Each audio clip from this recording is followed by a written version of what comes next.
I was terrified of that man ever since he came to our house. His eyes were always fixed on my face. Wherever I went, he would watch me closely. I was angry with my mother for allowing him to come over. Maybe she never thought anyone in the world was bad, but I could clearly understand the meaning behind this man's gaze. He would try to talk to me unnecessarily, saying things like, "Don't you remember, when you were a child, I used to take you everywhere. You were always with me, but now you don't even talk to me." I wasn't interested in talking to him because he was the same unlucky man who had caused my mother to leave my father. Ever since I became aware, I had only heard people say that my mother had run away from home, leaving her daughter behind, making my life a living hell. My grandmother and aunt would constantly taunt me about my mother. It's true that one mistake by a woman ruins generation. My grandmother and aunt hated me as if I was the one who betrayed my father, not my mother. Anyway, my father never cared about me. He used to pamper me when I was younger, but as soon as I reached adolescence, maybe the memory of my mother resurfaced and his love for me faded. He would speak to me harshly, telling me to cover my head. Perhaps he was afraid that I would follow my mother's footsteps. This was all because of my grandmother and aunt. They planted this fear in my father's heart, saying that I would run away like my mother. In the beginning, my father would argue with them, saying, "Don't you dare say anything to my daughter." But gradually, he too stopped paying attention to me. I lived in my father's house, but my condition was worse than that of a servant. Whenever I cried, I hated my mother for abandoning me for her comfort, and I hated the man who had lured her away. His name was Asad Ali. He was from a very wealthy family. My grandmother would always say that my mother, Farah, had fallen for his wealth. And sometimes I wondered if my mother valued money so much that she left her 3-year-old daughter behind without even looking back. Now I was 20 years old, and after a lot of struggle, I completed my FA and was then made to sit at home. While cleaning a store one day, I found an album covered in dust. It was my parents' wedding album. My grandmother had always said to throw away useless things, so I decided to check it out. To my surprise, it was full of their wedding pictures. Seeing them made my heart race. I was afraid my grandmother would catch me looking at these pictures. I hid a few of them in my clothes, and at night when I was lying in bed, I stared at them. My mother was truly beautiful. Anyone could fall for her. My father was also extremely handsome.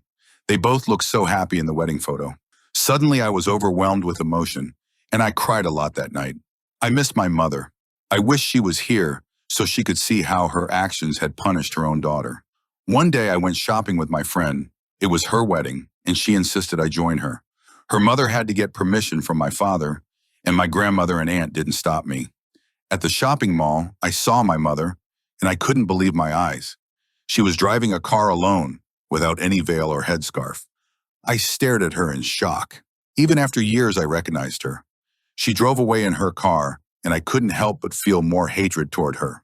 When I told my grandmother, she scoffed and said, "That wretched woman probably bought the car with her lover's money. Where would she have gotten so much money from?" My grandmother went on and on while I felt sick.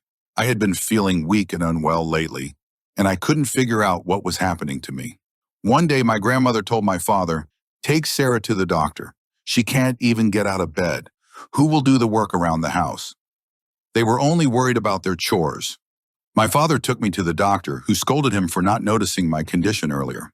After tests, the doctor told my father that my liver was deteriorating, and the only way to save me was for someone close to me to donate part of their liver, like a parent or sibling.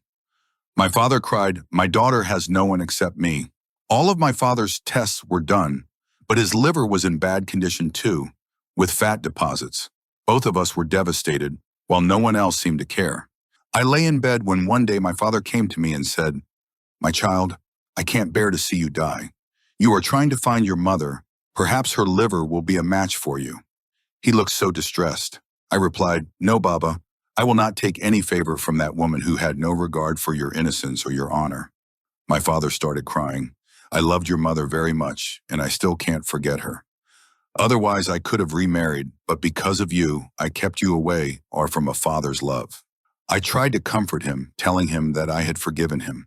The news of my illness spread everywhere. Every day, someone would come to visit and ask about my health.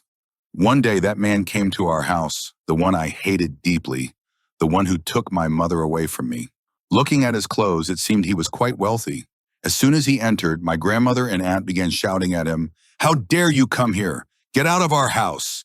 But the moment he showered them with money, their mouths were shut. It was Asad Ali, the same man who had run away with my mother. My father was not home that day, and ever since he arrived, I felt awful. I stopped leaving my room out of fear. But today he came to talk to me. His manner seemed deceitful. He said, "Don't worry, I came to Pakistan to help you get treatment."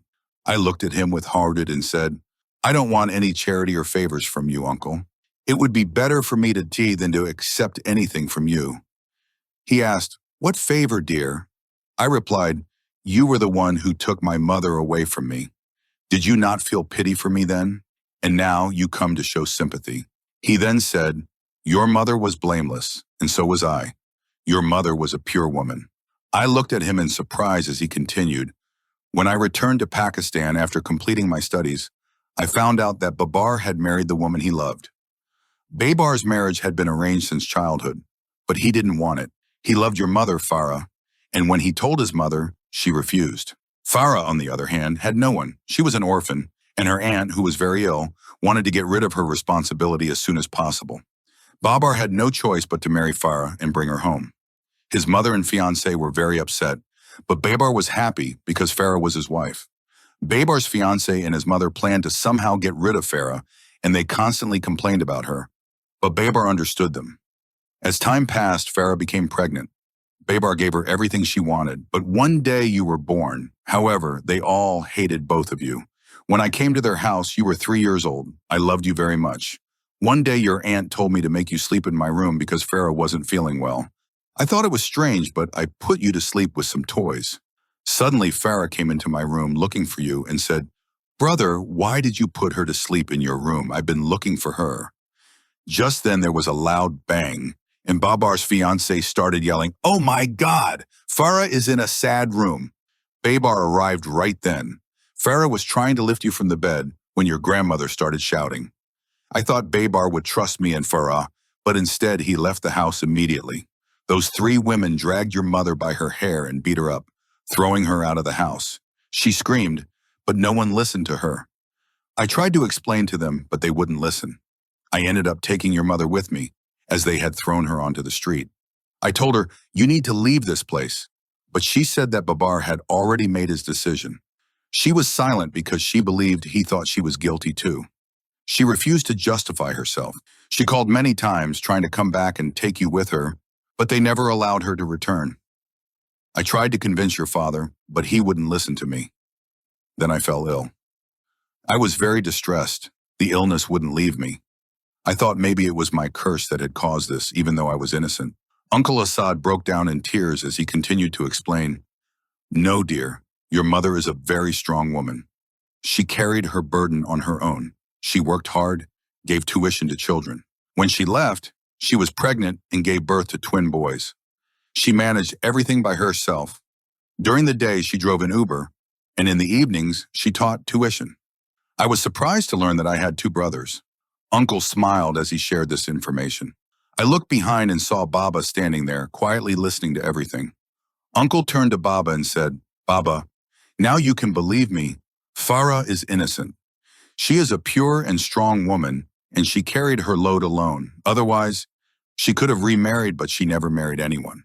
Baba's head hung low, and he sat down crying. He had heard everything about how my grandmother and aunt had separated my mother from us. He was apologizing to both me and Uncle. Uncle then took us to a small apartment. When he rang the bell, a young man opened the door. "Assalamu alaikum. Who would you like to meet?" Baba and I looked at him in surprise. It was my brother. "Mom's not home right now. She's out driving a taxi," he told us. "What's your name?" I asked. "I'm Hamad, and this is my brother Fawad." Baba hugged them tightly. "My children," he said, tears in his eyes. I also hugged them and began crying.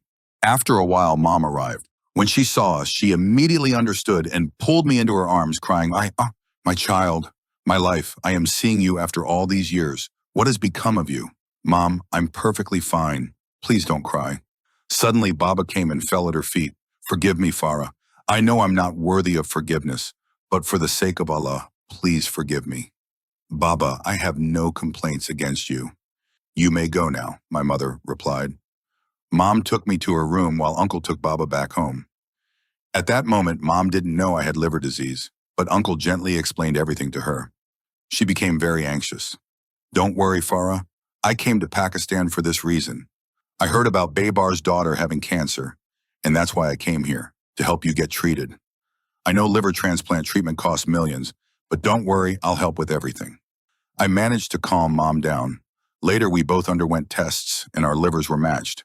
We had to go to Islamabad for the operation, and Uncle Assad was covering all the expenses. The plan was to operate on both me and my mother together. A team of doctors was ready, and we were taken there. I knew it was a very risky surgery that would take several hours. I was worried about my mother, but the doctors reassured me that there would be no risk for the donor, as they are healthy and recover quickly. However, for the person receiving the liver, the chances were 50-50, whether the body would accept the transplant or not.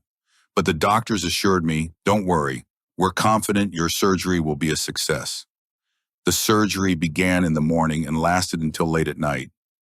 Afterward, the doctor informed Baba and Uncle that the next 2 days were critical. If I survived those, there would be no issues. When I regained consciousness, I was told that my surgery was successful, and so was Mom's. I thank God in my heart. I stayed in the ICU for a few days, and then we returned home. We were both advised to rest, and Baba hired a maid for us. Although Mom didn't speak to the maid much, she took good care of her. Baba even sold his house to buy us a new one and gave a portion of the old house to my aunt.